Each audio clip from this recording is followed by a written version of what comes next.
So Katie she teaches, she's a EQ coach. She's a master black belt, got project management certification for the PMP. Um, just a ton of knowledge here with us today.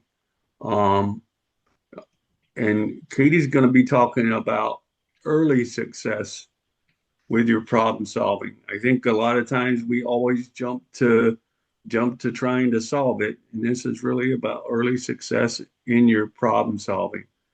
Um, Today, I will mail you while you guys are here. I'll step away after 30 minutes, send an email um, with her contact information, so you can reach out if you'd like to. And she hasn't only written one book. I think it's 3 to 4 books that she's written. So it sounds like she's going to write another. So um, with that said, I'll turn it over to Katie. Hey, good morning. Thanks so much, Dana. I greatly appreciate that. Hi, some of my friends on there. Hi, Eli. Hi, Sarah. Good to see everybody. Thanks for being with me today. And I'm so honored to be able to present this. Just so you're aware, we are recording. I'm going to put this on YouTube when we are done so that anybody that happened to miss it can capture it again. So as Dana said, we are going to talk about creating success early in problem solving. And he already did the great introduction for me. I'm honored to be able to be here today. If you don't know who I am, I have my own consulting firm called Learning to Lean. I'm based out of Hortonville and Lean Six Sigma Master Black Belt and Certified Project Management Professional, Emotional Intelligence Coach, author, as Dana already mentioned, and over 20 years of experience doing project management, continuous improvement, leadership, and coaching. As I always tell every class, because I started when I was 12. So that's what we're going with this morning. I started early. I took a very different route to get here. If you don't know my background, my background's in IT. And I was going down the management information systems path, and I worked for Jabil, which is the world's largest electronics manufacturer. And one day, somebody tapped me on the shoulder and said, "We would like you to do Greenbelt." And that was my boss. And I told him, "No, thank you." And so then my boss and the operations manager pulled me in the office, and they're like, "No, we really think you need to do this." And it changed the trajectory of my career. So I'm so glad that those two saw something in me at that moment I didn't see in myself. And so that I went on from green belt, obviously, to black belt and master black belt. And I'm so excited to be with you today to talk about these topics. So if you have any questions, please stop me. I'll do my best. As we all know, I have two eyes. They're going in two different directions, trying to monitor everything. So if you have questions, stop me. Please feel free to interrupt me. We will do some activities. And we're going to do a couple Kahoot questions. So if you haven't done Kahoot before, we'll have fun doing that. So we're going to go ahead and get started and talk about how most problem solving doesn't fail at the end. It fails at the beginning. And I see this, and I will provide you with examples, and I'm sure you can provide me with examples of this all the time. So the first point here is that teams rush, right? So a problem arises and then teams rush because it's hot. And I always tell people at this point, we've lost the definition of hot. That has somehow gone away now. So is it hot, or an inferno? Or they'll drop a little nugget, right? And they'll say it's a customer request, or it's a new requirement that we have to do. So saying customer request and new requirement pretty much puts fear in the heart of many people. Oh my gosh, we're going to lose the business if we don't do this, or we won't be compliant to whatever certification level that you have. So that's what happens when teams rush. Assumptions replace facts. So people play what I call problem solving paintball, and they shoot at anything that looks like it could be the solution, right? So they are looking at a million different things and like, I know what it is. We can solve it doing this. No, we can solve it doing that. right? And there's no rhyme or reason. Of course, there's no methodology or tools being used, and they're just shooting at anything that moves or looks like a solution. Problems are unclear. And if you take any of the classes that I offer or any coaching opportunities, we talk about, and everybody on the call knows this, in the PDCA cycle, we should spend 50% of our time in planning, really understanding the problem we're trying to solve. And of everything that I talk about today, I think this is like the number one item for me is that the problems are unclear because people don't take the time to really understand the problem that they're trying to solve. Because they feel the rush from their boss or the rush of a threat from a customer, or we're not going to meet our on-time delivery metric, or XYZ, right? So problems are unclear because we don't take the time to learn how to define them. And then people disengage early. So another top priority or hot project pops up over there, and we lose that team member to other priorities. And let's face it, we all know that we're all spread pretty thin. So in order to be able to maintain somebody's attention on a problem or on a project, it takes a lot, right? When you know that they're already being split 10 other different ways. So we do see people disengage early because they're on to another project, or this just becomes noise in the background, right? All right, so we're going to pop over to Kahoot. So let's see if I can do it the way that I want to. And we'll just get out of here for a second. We're going to Kahoot. If you haven't used it before, use your phone to scan the QR code on the screen. And you can put in the game pin 6729927. If you want to put in your real name, that's fine. If you want to make up a fun name, that's good too. But we'll ask you some questions in Kahoot. And if you have problems with the QR code, one of the things that I noticed on my phone is that if you accidentally put it in portrait mode, then you can't get the Kahoot QR code to work. So, oh, cool guide, that's awesome. If you are having problems with that QR code, you can also go to kahoot.it and then put in the game pin 6729927. And there's no space there. They're just doing that for the visual. Lean Larry. Oh my goodness. I thought maybe I should have challenged you all to make sure that you put in a fun name. All right, we're going to go ahead and I'm going to go ahead and hit start. If any of you are still coming on, no worries. It's going to show you that game pin on the next screen too, so you'll still be able to get to it. All right. And for any of you disappointed, I shut off the little sound that goes with the Kahoot. So, all right, Kahoot. The first thing is a poll. When problem solving struggles in your organization, what usually goes wrong first? So when you're struggling with problem solving in your organization, what goes wrong first? You jump to solutions, you don't agree on the problem, data is missing or ignored, or people don't know how to spell data, people shut down, or all of the above.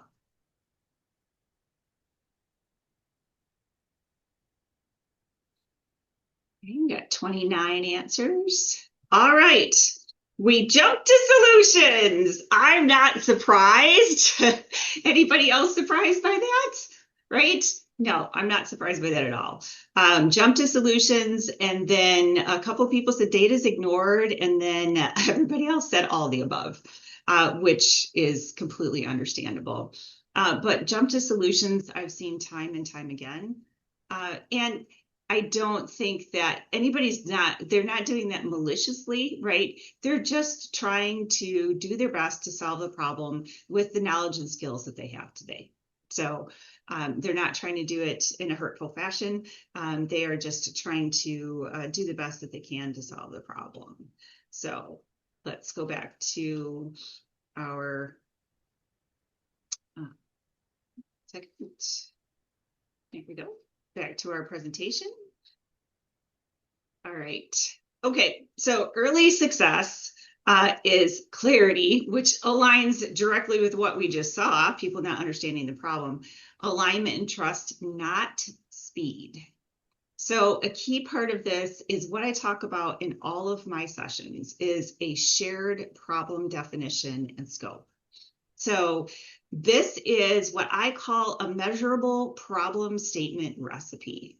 And I use this to coach others on how to write their problem statement.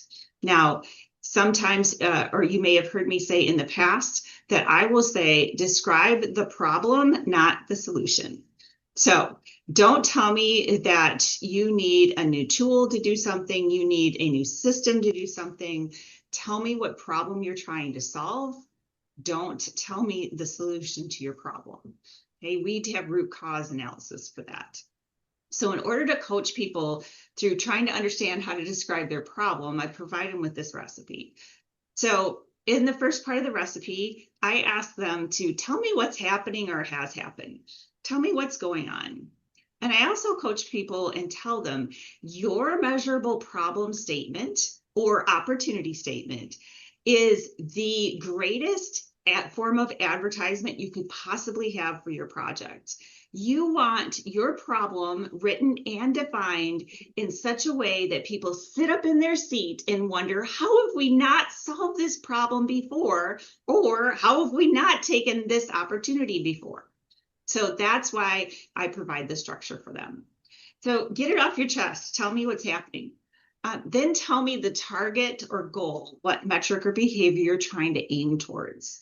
And I just had a company last week that I was working with, and they said, what would be a standard target or goal? And if we looked up a textbook, which Dana has the nice textbooks behind him, mine are over there. If we looked up in a textbook, you'll see that the textbook answer for a problem statement or a goal from a lean and continuous improvement perspective is an 80% improvement over where we are today.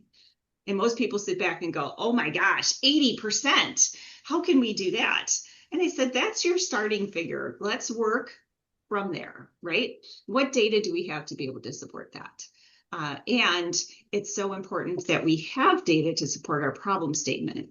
And the reason it's important to have data is so that we understand whether or not we've made things better or worse with the improvement activities.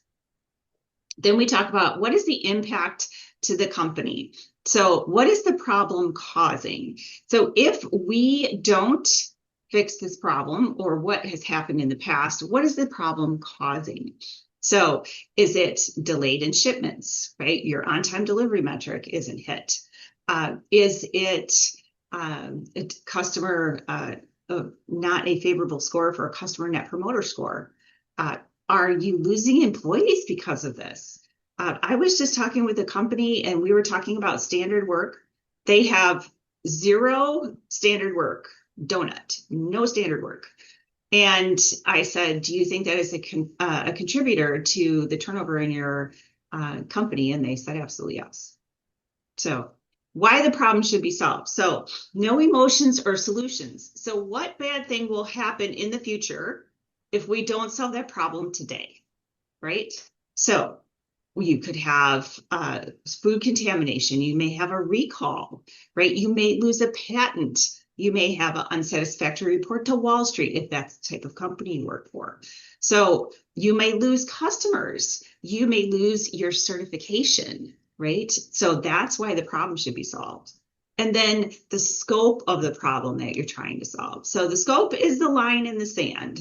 The scope says we will work on this, but we will not work on all of that. And the scope is so important because one of the number one reasons why projects fail is scope creep, right?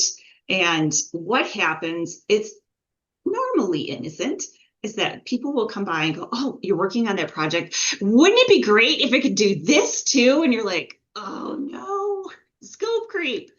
So it's so important that we make sure that we are very clear. And sometimes we have to say, we will focus on this. We are not focusing on the rest of this. So being very specific.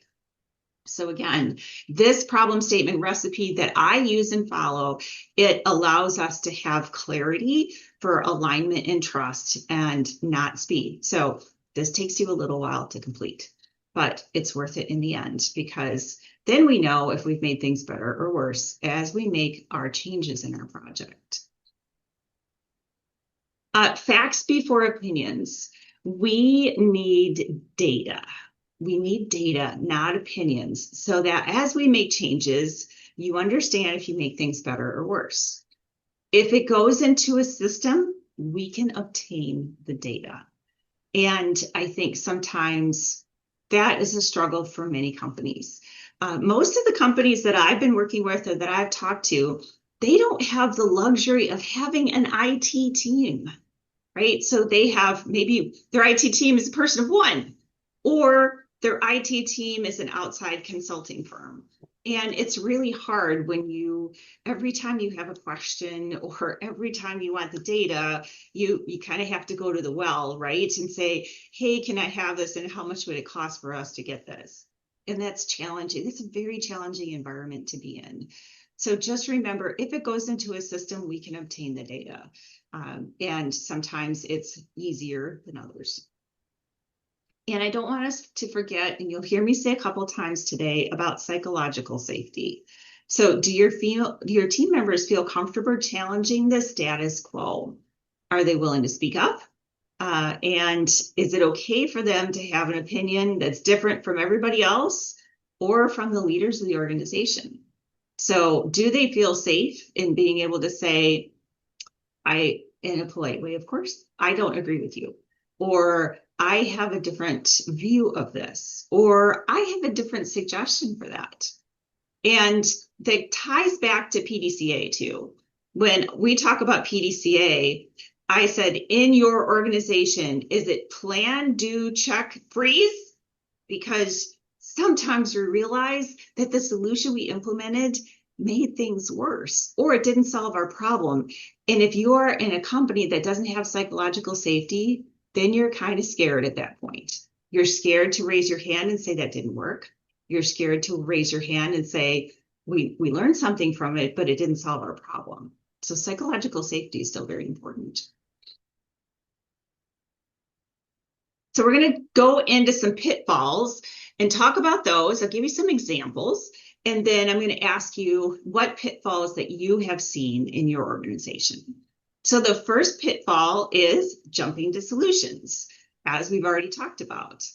Some people, you'll hear somebody say, or their mentality is, oh, we already know the fix. That happened before, or something similar. They use their favorite tools immediately. Past solutions are reused without context. So just because it worked 20 years ago doesn't mean it's going to work now, right? It feels good because it feels like we're productive. We're doing something, right? We're making some movement, but we're bypassing thinking. We're not even thinking about this. It's like it's pre-programmed in our mind and we're just hitting rewind and play again. Right. So let me give you an example of that. I was working with an organization, and the first month that I started there, this was the challenge that I was faced with. I worked in the IT organization, and they came to me and they said, we have a big problem. Tell me about it. They said, the CEO cannot get email on his iPad. Okay. Is that his primary device? Yes, it is. I said, okay, well, how long have you been working on this? And they stood there and they said, a year. A year. Okay, so your CEO must be really patient. And so we started working through that. And I said, so what things have you done? Show me your documentation. They had none. So they turned all the switches and flipped all the knobs, or flipped the switches and turned the knobs all at the same time. They had absolutely no idea how to solve this problem. And they have no idea the effect of making some of the changes that they did, whether it made things better or worse. All they knew was a year later, they still didn't solve the problem. And it was interesting. I said, how did we get here? And they said, well, when we first started down the path, that they felt collectively that this one person, that Dan knew the solution to the problem. So we didn't do any real problem solving. We just went down the path that, oh, Dan knows how to solve it. It'll get done. And then it didn't. And then months and months went by and it still wasn't solved. So they definitely jumped to a solution for whatever Dan thought it was going to be. And that was not the solution to the problem. So that was a very interesting one. Did we get the solution? Yes, we absolutely got the solution. But it took time and a fishbone diagram to get there. So Kahoot survey, we'll go back to Kahoot in a second here. What's the fastest solution you've ever seen that didn't work? The fastest solution that you've ever seen that didn't work. So let's go out of this for a second. We'll go back here to the next one. Open-ended question for you in Kahoot. What's the fastest solution that you've ever seen that didn't work?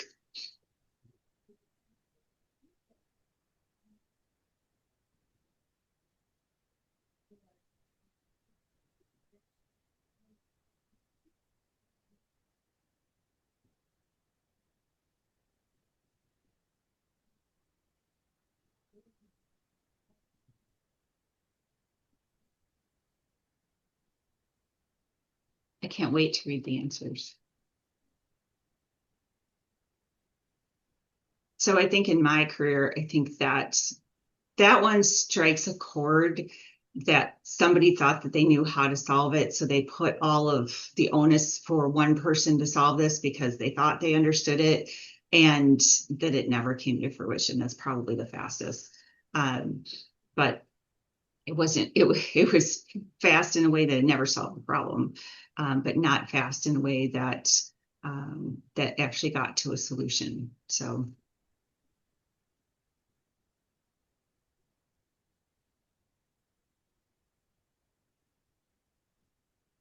right, we have 12 answers. We just have a couple more seconds here before we get to see everybody's results.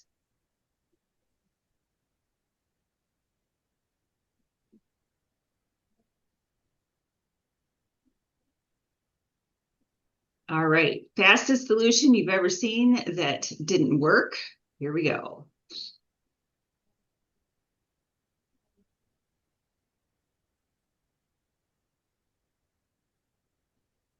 Restart the computer. I love it. Yes. Retraining, tape more training, retrain operators, avoidance. Oh, yes, this one, right? Head in the sand, avoidance of the problems. Jiggle the cable and reboot it. Sweet. Under a day, just hit some other buttons. Cardboard. Somebody's gonna have to explain that one. 5S. Yeah. Place multiple orders on back order to solve an inventory shortage. Oh, I have a story about that too. Add more to a checklist to prevent it from happening again. One that had no discipline problem solving associated. Expected the team on the floor to change their behaviors and bad habits without their inputs. Oh, that's nice. Make them use a checklist. Because if we double check everything, we'll solve all the problems, right? Everyone in a meeting decides what the solution is and never launch the problem solver. Switching components instead of understanding the problem. There was an environmental impact that caused the failure. 3S, no standard. Oh, 3S, no standardizer sustained. I gotcha. Changing formulas and then blaming raw materials. Fastest solution that I've also seen that didn't work. Nobody has to raise their hand for this. This is just something that I have seen and experienced in my life. We were trying to get all of the shipments out for the company that I worked with by the end of the quarter, right? End of the quarter rush. Everybody understands what that is, no matter what industry you work in. And their solution was, if it leaves our dock, it's shipped on time. So it left the dock and it went into a 53-foot trailer in the parking lot. It was shipped. It shipped on time, right? Fastest solution that didn't work. The customer didn't get their stuff, but the metrics, which obviously were not accurate, the metrics showed it on time. So very interesting. All right. So how to avoid jumping to solutions, separate problem discussions from solution discussions. And that's so challenging. I don't know if you have the experience that I do, but when I do a value stream map with an organization, all of a sudden people are like, you know what would solve it? It would be great if we could. And you're like, oh my gosh. So what I always tell people when we're doing a value stream map, take a pen and paper and write it down. Write down your good ideas. And I know they're coming, and that's great. Write down your good ideas now, and we'll come back to them when we do the future state. Okay. And that helps people because number one, they felt heard or at least seen. And number two, we have some pretty good ideas when we finally get to solutions, but we have to do a couple steps before we get there. Some people park solutions visibly. So I have a friend that doesn't call it the parking lot for ideas. She calls it the refrigerator because she said your car can stay in a parking lot forever, but stuff has to come out of the refrigerator or it's going to start to stink. So I thought that was a good analogy. And reinforce no solutions till the problem is documented, clear, and understood. And that's hard because at the heart of it, people are not there to not solve the problem or to solve the problem the wrong way. They have the right intentions. It's just the execution of that can be challenging. Pitfall number 2, weak or vague problem statements. So that goes back to my problem statement recipe. That goes back to not saying what problem are you trying to solve. Bad problem statements sound like the process is broken.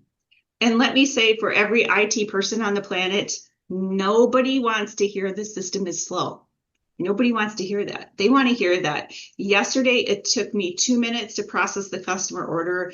Today it's taking 20 minutes and it's still not done. Communication is terrible. People aren't following the process. And my favorite, as already noted there, we just need more training, right? So those are weak or vague problem statements. So what should problem statements actually do, though? Problem statements should describe what is happening by using observational facts. So things we can observe. We want quantitative data. We want data we can do math with. We want to know that, again, today it's taking 20 minutes to process the customer order. Last week it took 2. Current and historical data. So we need to make sure that we understand our data and whether or not that this is a blip or do we have data, enough data to look at a run chart or a control chart to be able to identify trends. So that means we need quite a bit of data. Now, what is quite a bit? Because that's not measurable. At a minimum, depending on the problem that you're trying to solve, the blanket statement I always say is that a minimum you need at least a quarter's worth of data, if not more. And then do you trust your data source? And this is something I'm super passionate about too. So do you trust your data source means, do you know for sure that that data has not been manipulated? So I ask this question all the time at companies and I'll say, in your system, whether it's an ERP system or it's something like Green Bay Packaging uses Kiwi, in your system, do you have processes that have to be run to update data if it was incorrect? Or do you allow people just to go in there on the front end or the back end to manipulate the data? So we want any data that's changed to be following a process, not just hand keyed somebody's made a change. So that's where do you trust the data comes from. Avoid blame. I like this little phrase. Blame is the only game where the more you play, the more everybody loses. I thought that was great. And remember, it's the process, not the person. And I know there are some people that can just drive you up the wall. And you're like, seriously, are you doing this on purpose? Probably not, right? You have maybe a 1% where you have somebody being a smarty pants.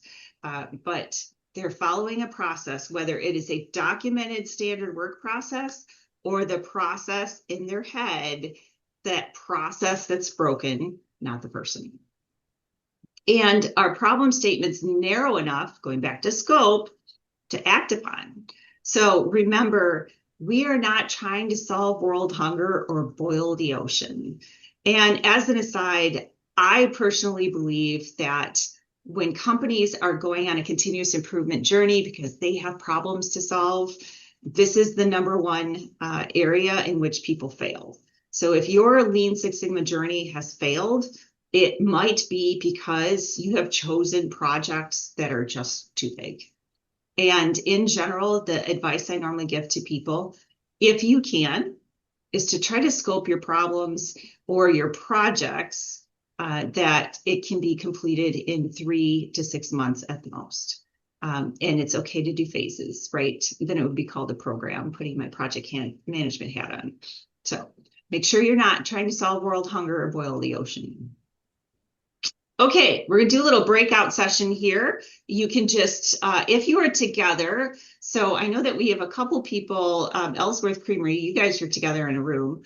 I would like you to rewrite this problem statement. Now, you don't have to use my recipe, we haven't gone through all that training, but I would like you to rewrite the following. This was provided to us. Our onboarding process is a mess and the customers are unhappy. How can we rewrite that problem statement to be specific, measurable, observable, and neutral? No blaming. So I'll give us a few minutes to work on that. And then I will ask for 1 or 2 people to share their problem statement, and then we'll move on. So sharpen your pencils for problem statement skills and rewrite that problem statement. Creative liberties are allowed because we're in class. Rewrite that problem statement that says, our onboarding process is a mess and customers are unhappy. How would you rewrite that so it is a more structured problem statement, being specific, measurable, observable with data, and neutral, no blaming? So we'll take a couple minutes here to do that. And then I would just ask a couple people to share theirs.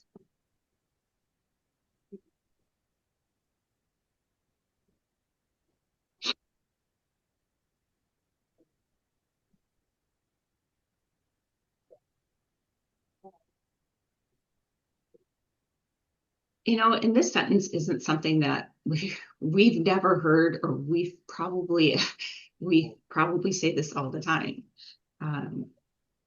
A process is a mess, or that's going to make the customer dissatisfied or the customer unhappy. So this isn't a phrase that's so far out there that you can't embrace it, that's for sure.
If you are a speedy writer or an experienced problem statement writer and you want to put your problem statement version in chat to share, that would be great for the rest of us to be able to see it. If you feel comfortable.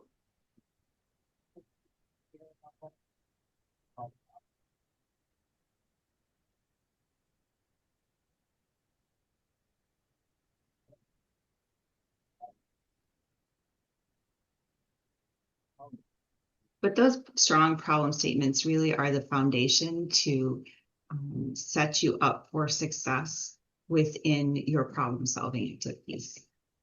That's the beginning. That's the foundation. And of course, just like a house, right? If we don't have a strong foundation, everything else is just kind of crumble. All right, Michael. There are 0 defined and established actions in the first 30 days of customer onboarding. Customer experience, oh, that one jumped. Hold on one second. Customer experience surveys scored on the topic of onboarding average 1/5 over the last 2 quarters. Awesome. Good data. Completely understandable. Thank you. Anthony, I don't think I've met you yet. Anthony, here we go. We're getting more. Hold on, I gotta scroll back up. Our onboarding process is not meeting our knowledge retention goal. This is judged by the amount of training and contacts made asking about onboarding guides. Yes, you can definitely measure that. Currently, people leaders follow onboarding process 50% of the time. Ouch. Resulting in unhappy customers. Our goal is the people leaders follow the onboarding process 90% of the time by April 1st of 2026. Hey, thanks for putting in the date. Ellsworth, our new customer onboarding process takes 4 weeks. Oh my goodness, and 6 different systems. So already you're sitting up in the chair going, what's going on? To complete only 45% of customers you start onboarding, finish it. Yes, that should make you sit up in your chair and say, what's happening? Dan, on our onboarding process of projects over the past 6 months at our Madison site has resulted in net promoter score drop from 54 to 36. That's a pretty big drop too. Very good. Oscar, our onboarding process causes customer disengagement in 30% of those events with failures related to IT equipment delivery delay. Funny, not funny story. When I worked for another company originally, we were a global company and we had a young lady in Asia that waited 6 months and never got a laptop and she quit. Okay, within 60 days, this one is from Eric. Within 60 days, the onboarding improvement team will redesign and implement a standardized onboarding process, ensuring 100% completion of a documented checklist for new hires. The new process aims to reduce onboarding related errors by 40% and improve customer satisfaction scores by 20% within 90 days of implementation. Yeah, I like your little time period there. In period 3, from Joe, we followed the onboarding process 65% of the time. Uh-oh. This resulted in unhappy customers. Onboarding process takes 7 days. The new associates are overwhelmed with information. Cost to hire 20% over budget. Eli, we need 20 pieces of information entered into our customer's first order. Oh, we're sending 2 to 3 follow-ups, emails each time, causing customer frustration. Absolutely. Really good job. So obviously for all of you, this is not your first rodeo in writing a measurable problem statement. So really nice job. Thank you. All right, we're going to move on to pitfall number 3, treating symptoms as root causes. And we all know this, right? We're all professionals when it comes to project management and root cause analysis. So common root causes that aren't, this one bothers me when people say it's training. And somebody had that on the Kahoot. People will say, oh, the root cause of the problem, they're just not following the process. Well, obviously they're following a process, but it might not be this one. Poor communication, I see that one quite often, that people are saying the reason we're having this is because poor communication, we're not communicating well. Or occasionally I do see it, and I'm sure you do too, lazy or incapable of learning. I don't really like that description either. So the realities are, those are just symptoms of the issues. So we have to dig deeper. And people, if they don't know how, they need some instruction and guidance on how to be able to go ahead and dig deeper there. So reframing that to be able to look at it and say, why did that person or those people, why did they do that? What process were they following, right? So that's what we're really asking. And What made the right behavior hard? I love that question. What made the right behavior hard? What's standing in the way of doing something right? And I can think of this also from a safety perspective too. And safety is a hot topic with a lot of you. Well, it should be with all of you, but for many of you, it's a hot topic, right? So, from a safety perspective too, what made the right behavior hard? Like, no, we shouldn't be doing that with a forklift. Uh, Next question is, what in the process allowed this? What in the process allowed this? And that goes back to a discussion that you should have on poka-yoke or mistake proofing. So, are we utilizing that concept or those concepts with our processes, right? So, how can we keep people from making a mistake? And what information or tools were missing? So, in general, that's what data was missing, right? Or what information or tools were missing, or what process were they following, correct?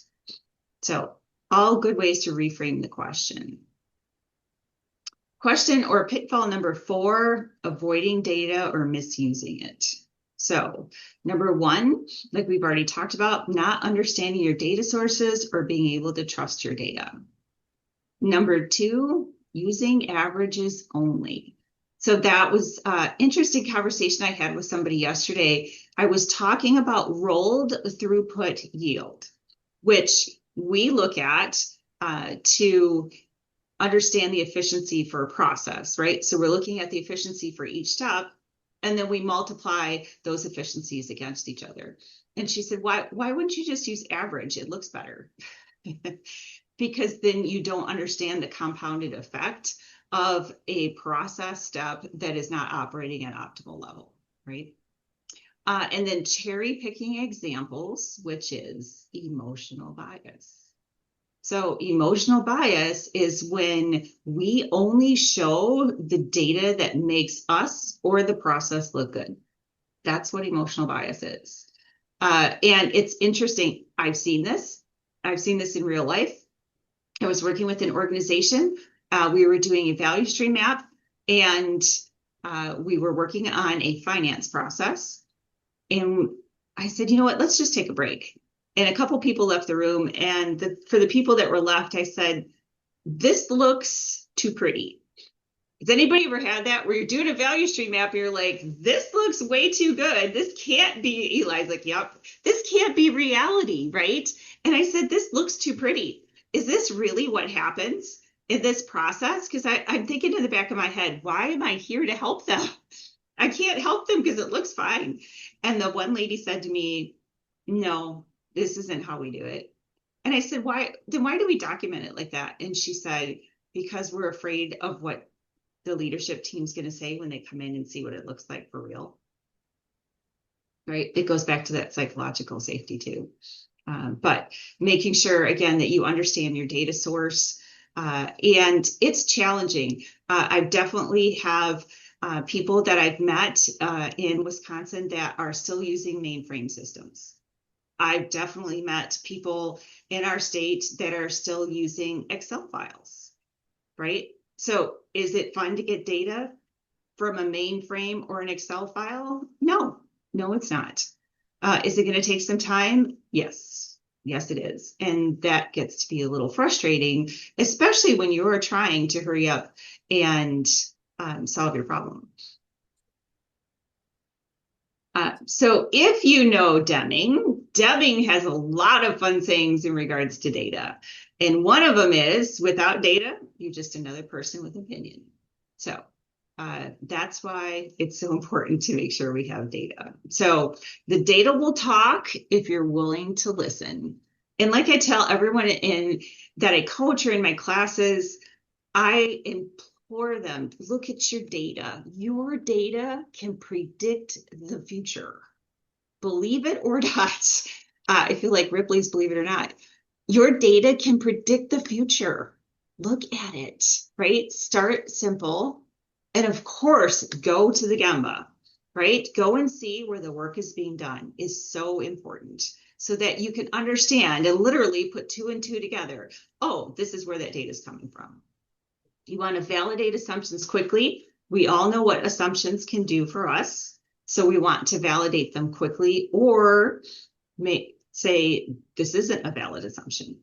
And I see assumptions many times when it comes to quote unquote requirements. So if you are ISO certified, if you are FDA certified, if you are XYZ certified, and especially if you are in the area of being compliant for defense, so FAR and DFAR, I've spent many years of my life working through that. It's challenging because the requirement from the government is one sentence and it's this long. And therefore, we make huge assumptions about what that requirement means without benchmarking, talking to others, going to the source, etc. Use data to learn and not to blame. At the end of the day, it is what it is, right? So your data is what it is, and we are there just to go ahead and make it better. Pitfall number 5, lack of alignment earlier. So lack of alignment early, what does that look like? Nods in meeting. Everybody's like, yep, that's good. Yep, that's cool, right? And then afterwards, like, oh my gosh, did you hear that? They're absolutely crazy. We could never do this. Side conversations. That's hard, especially if you have a big group. A comment you may hear, that's not what I thought we agreed to. Or there was a gentleman that I worked for, and I don't know how many times I've heard that's not what I wanted. And that's a problem in and of itself to solve. Because at the end of the day, it came down to he had a hard time expressing what he wanted.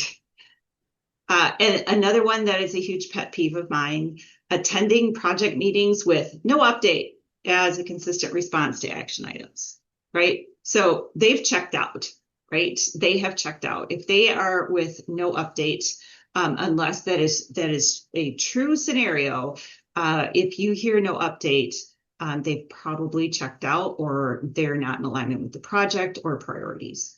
And it's hard, right? Because some companies have hundreds of projects that are going on all at the same time. And it's really hard to make sure that we're in alignment to be able to solve all those problems.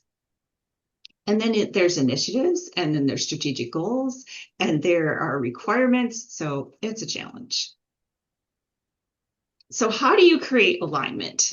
So this is a few things that I like to do. So the first is if you are in a room, either a physical room or a virtual room, I suggest that you write out your problem statement. So that you haven't made your problem statement in isolation, and that you physically write it out. So I use the big Post-it note, easel size paper. I like to do the writing. I think that's good for your brain. So if I am doing an event, problem solving Kaizen, or having a project meeting, I like to write out that problem statement or have it posted somewhere on the wall or in Teams that we are looking at that as we're having our meeting.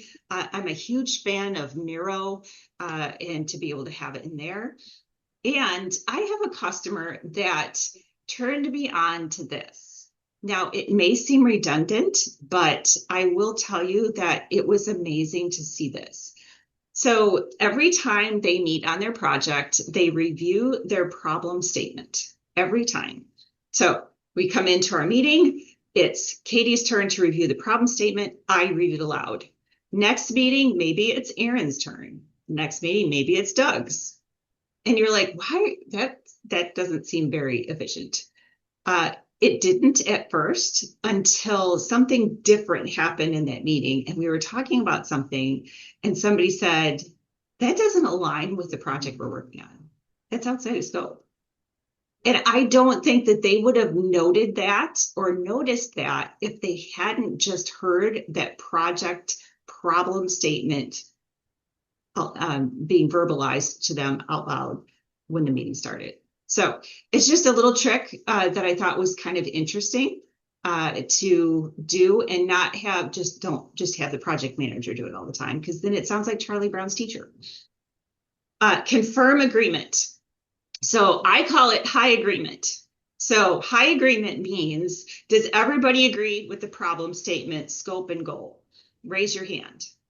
Does everybody agree that the current state value stream map is representative of what really happens? Raise your hand. Have I always had people raise their hand? No, I haven't.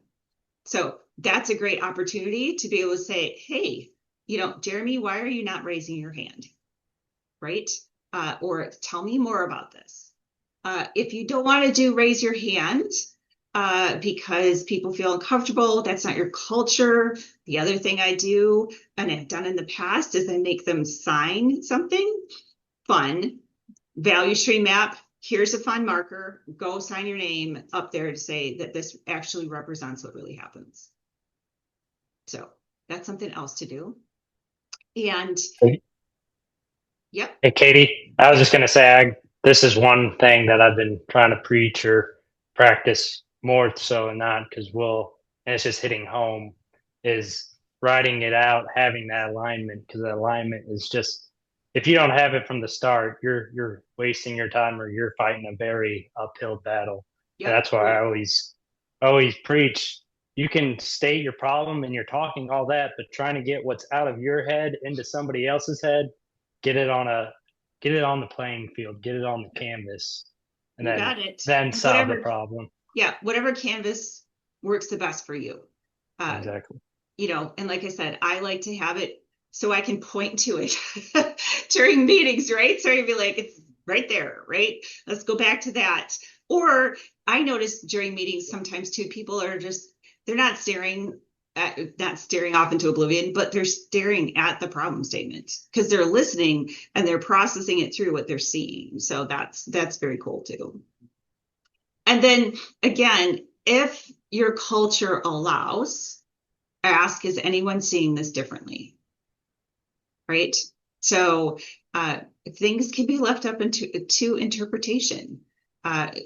However you need to be able to ask that question. Put a green sticker on this if you are in agreement or if you don't do high agreement or something like that. But just ask that question. Give somebody the window to be able to be courageous and raise their hand or send a note to say, I'm not quite sure about this part. And maybe it's valid. And maybe it's just they didn't understand it completely. So again, it's back to getting everybody on the same page. So pitfall number 6, ignoring psychological safety. And psychological safety, I taught a class on that last month. And it's interesting. I have definitely been in places in my career where I have not been psychologically safe. But problem solving is a human activity. So early warning signs, this is like the andon light is blinking yellow. We're not red yet, but it's going to be. Silence. Now you have to know the people. I am a quiet person. I'm actually an introvert that plays an extrovert during the day. So I may be more quiet in meetings because I need time to think about it and process it. Defensive language, so verbally or body language. I did a Kaizen event once, and it was for this gentleman's process, and we wanted to understand why it was so unique. So it was a good thing. It wasn't a bad thing. It was like a compliment. He took it as a bad thing. And he sat in the meeting like this for 3 days. He wasn't cold. He was defensive and sat in the meeting for 3 days like that. That wasn't fun. That was a hard one. And then blame, right? So blame is an early warning sign that people aren't feeling comfortable. So the truth is that if we don't have safety, there's no truth and we get bad solutions. So again, this goes back to the culture that you have within your organization. And there's corporate company cultures, and then there's individual site cultures, and then there's department cultures. And all three might not be the same, right? Your company may say, we have a culture of this, or we have a culture of that, but in your own department or in your own team, it might be something totally different. So you have to be aware of that. And making sure that, people feel comfortable and safe. Again, this can be also, if you're working for a global company like I worked for in the past, this psychological safety is different depending on where you are on the planet.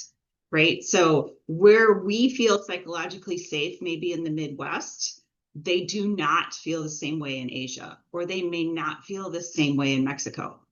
So you have to be very much aware of that, because if you're asking people, hey, can I have your feedback? Or, I'd like anybody that has any questions, or if you don't, saying things like, if you don't agree with us, let me know now.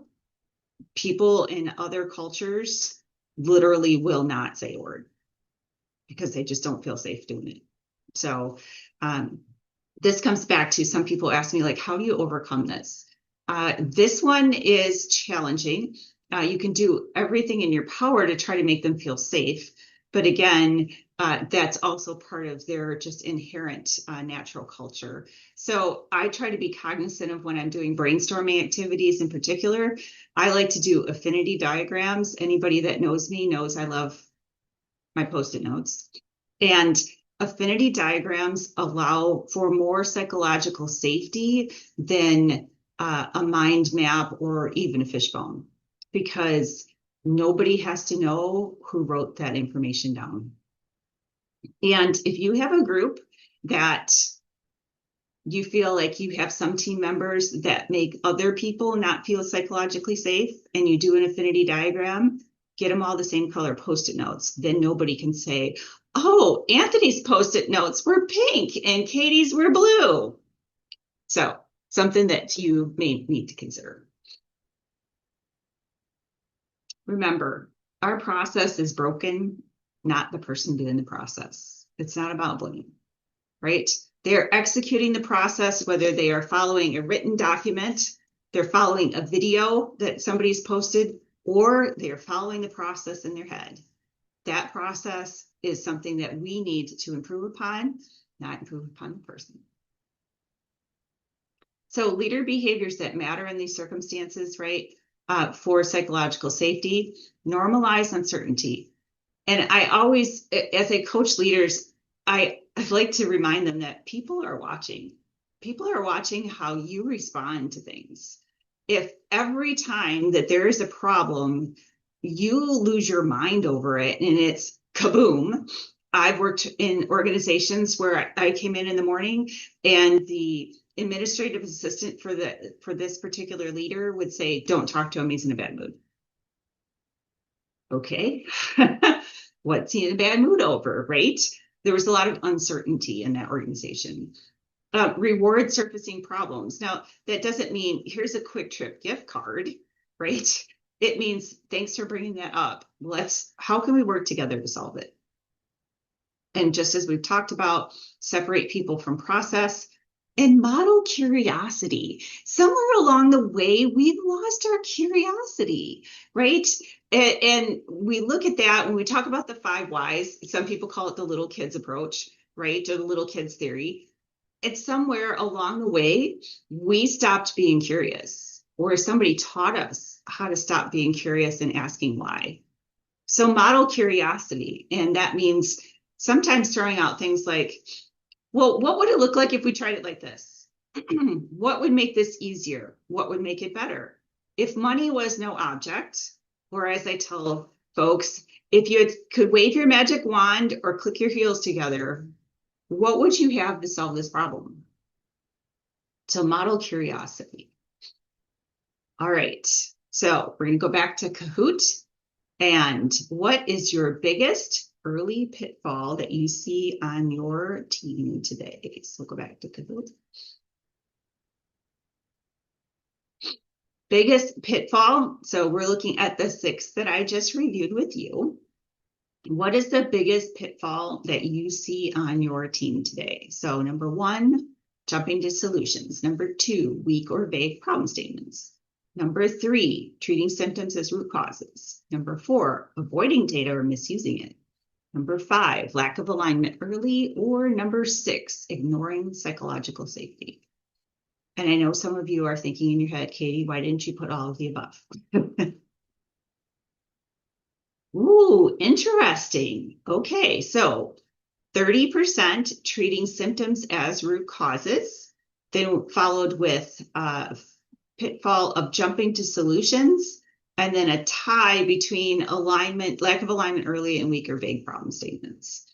So treating symptoms as root causes is an interesting problem to be able to have to solve, right? And it's all through coaching, and it's through experience, and it's through making sure that people understand that they have to ask questions, right? And further questions to understand what a root cause is versus what a symptom is. And sometimes that's not easy, especially if not all the problems we've had to solve in the past. So you're like, well, how do we solve this problem? I'm working with a client right now, and I said to them, it's okay to ask other organizations. They can ask other organizations that do the same thing that they do, but not within the state. And I said, it's okay to ask other organizations how they solve that problem. It's okay to be able to do that. So gather some more data. It's amazing how many people don't take the opportunity to talk to others, right? We're not asking for the KFC recipe. We're just asking, hey, have you ever had to meet this DFAR requirement before? This FDA requirement? How are you making that happen? It Right? goes back to that curiosity, like you said. You got to have that kid curiosity. Hey, just have you ever messed with this? Just like you said. Yes. So I'm going back to chat here for a second. So Katie, is training alone ever really the problem? Training alone is never really the solution. I will tell you that. Do people have an opportunity to improve how they train? Yes. And I hope everyone is acknowledging that now that we have, and I can only see a few of you. So we have a whole different generation of learners coming up, right? So my generation was just, in school. I don't remember doing activities in school. The only thing I remember is biology and the frog, right? So we didn't do activities in school. They just kind of vomited information at you. So loved my education, but that's what it was. And we're now getting a different group, a different type of people that are coming in that want to learn differently. So the traditional method of training, and I'll give you an example. Companies that I work for, your first 3 weeks is online training. It's just the race to get through like 90 modules. Are they going to remember any of it? Absolutely not. Absolutely not. So training is a challenging one. Let's see. Communication is always an OFI, but never sole root cause. Yes. Anthony put, unconscious bias. Yes. Unconscious bias. Good book. Unconscious bias. Yeah, that's very interesting. Good book on bias. Okay. Quick trip. Okay. All right, let's go back here. Okay. All right, so early problem solving success checklist before moving forward, asking these questions, right? It's funny because somebody mentioned checklist before. Do we agree on the problem? Is it observable and measurable and specific? Are we addressing causes, not symptoms? Have we validated the assumptions with data? And do people feel safe speaking up? And none of these are easy, right? There's no silver bullet for any of it, but you can try to set yourself up for success as much as possible. I've also received the question in the past, what do you do if you have somebody in the group that is intimidating, either because that's their nature or it is assumed intimidation based on their role? And how do you handle that? I can give you some advice of what has happened with me in the past. I've done lean training in many organizations, and in one organization I was with, our CIO attended all of the lean training. So all the lean training that I did, he was there. So essentially white belt, yellow belt, green belt. And we were concerned about him being there, and we talked about it ahead of time. He wasn't an intimidating leader, but people just felt intimidated because of his role. And the best thing that he could do was to be quiet. And after a while, he just kind of faded into the woodwork. And of course, if he had questions and things like that, or challenges, he would ask me afterwards, but he would not overrun the session, if that makes sense to people. And it was just that his conscious effort to be quiet. And after a while, you forgot he was in the room. And for those folks, that was kind of a good thing. And then at the end of the day, they're like, wow, that was really cool. You know, we went through all those classes and he went through the exact same ones too. Yeah, because we figured out what the best thing for us to do in order for him to still get an education. He took those opportunities to observe, right, and to learn. But that's how we helped with the psychological safety in that situation. So it was interesting and it worked really well. So final takeaways. Early thinking determines late success, right? So early thinking determines late success. And speed without clarity creates rework. We have all heard fail faster. And that's challenging, right? Because it's that balance between speed and making sure that we really understand the problem we're trying to solve, or we're going down the wrong road, right? To be able to get there. Don't let tools get in the way of thinking, and better questions beat fast answers. So be careful with the tools, right? We have some great tools at our disposal. We all know of great tools, but we have to make sure the tools fit the situation. And ask better questions. Again, it goes back to that curiosity. And sometimes you have to do some fun things in order to make people feel curious. I try to do like mental breaks during our sessions, whether it's a Kaizen or training, and show some funny videos. Some of you have been in class with me where I show the funny video about, and you can go on YouTube to find it, a father, his kids are giving him the standard work for how to make a peanut butter and jelly sandwich. And it's absolutely hilarious, right? It's hilarious because the kids are little and like probably, I don't know, 7 and 12. And, you know, they're giving dad the instructions and he is following the instructions to the T. And that's not exactly what they meant. So that's pretty funny. Another one is actually a commercial, and it is a gentleman. It's kind of like a whodunit type of situation. And the gentleman comes in and he's basically, asking, who killed this man. And when you go through and you watch the video, you're not necessarily paying attention to what is happening. You're paying attention to who's talking. And there are something like 30 or 50 changes that happen over this quick a minute or two session.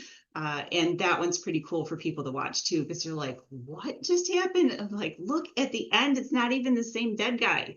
So pretty funny to look at, but just to give people a mental break to ask better questions. And the other item I'll point out too is Simon Sinek has a great video about your brain needs time to ruminate. What does that mean? That means that if you are going to ask people to come in and brainstorm with you or problem solve with you or do root cause analysis, please tell them ahead of time. So if you are having a meeting next week on brainstorming on your problem or root cause identification or affinity diagram, doesn't matter what you're doing, please tell people now what you expect them for next week, right? So that they can start thinking. You plant the seed. And he said, that's why you get ideas in the shower. That's why you get ideas in the middle of the night. So if you just Google Simon Sinek and then rumination on ideas, you'll be able to find it. It's a quick video. In the video, he's on a stage with this lady with dark hair, and they're drinking water, so you'll see it. But it's great. And he says, why do we have to be so attached to these things too? And he talks about if you are constantly checking in all of the time with your folks, you don't trust them. He's like, do they really need to know that you want red versus blue right now? No. So again, great video for you to check out. If we slow down early, everything gets easier. And boy, is it hard to do that, right? We have horses, so you're trying to pull back the reins, right? And say, hold on. Right before we go, just a minute. Let's really truly understand this. And it takes some practice, and it really is impacting your culture. So in today's session, we talked about pitfall number 1, jumping to solutions. Pitfall number 2, weak or vague problem statements. Number 3, treating symptoms as root causes. Number 4, avoiding data or misusing it. Number 5, lack of alignment early. And number 6, ignoring psychological safety. What questions do you have for me? Oh, great video. Lack of agendas are a pet peeve of mine. Yes, sir. Every meeting should have an agenda. Here, I'll get on my IT soapbox. If you don't know, in Outlook, you can make a change in that meeting agenda or in your meeting invite in Outlook that every time you schedule a meeting, it creates an agenda for you automatically. It's very cool. I will also tell you that when I worked at Plexus, we came up with a number 1 or a number 2 meeting. So a number 1 meeting, if you were invited, type 1 meeting meant you needed to pay attention during the meeting. We needed you there because we needed your opinion or advice. And if you couldn't come, you had to send a designee. A number 2 meeting meant type 2 meeting meant that you could send yourself or somebody else. We only needed you for a portion of that meeting, and you were allowed to multitask, obviously not talk on the phone, but you were allowed to look at your computer during the rest of the meeting after you had your turn. That worked extraordinarily well. Something else that worked really well was that we had 3 different types of email subject lines: inform, action, and escalate. Inform meant, hey, this is just an FYI. So you type inform, and then whatever your subject is. So you're like, okay, I get it. It's just an FYI. I'll read that when I have a chance. Action meant you need to do something about it, right? If you were in the 2, you needed to do something about that. You had to take action. And then escalate meant this was an escalation, right? In my career, when I did that at Plexus, I only sent 1 escalate email ever. I was there for 5 years. So only 1 escalate email, and that worked really well too. So that's another way to improve communication. What questions do you have for me? I got on the Chat GPT trend here, and if you notice, I have 3 hands. So evidently I can multitask really well. But other than that, it was pretty accurate.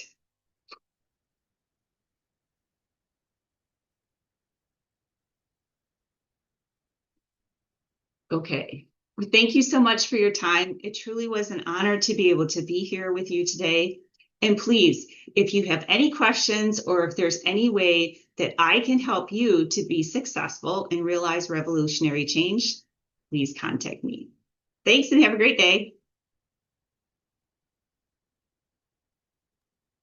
Hey, Katie.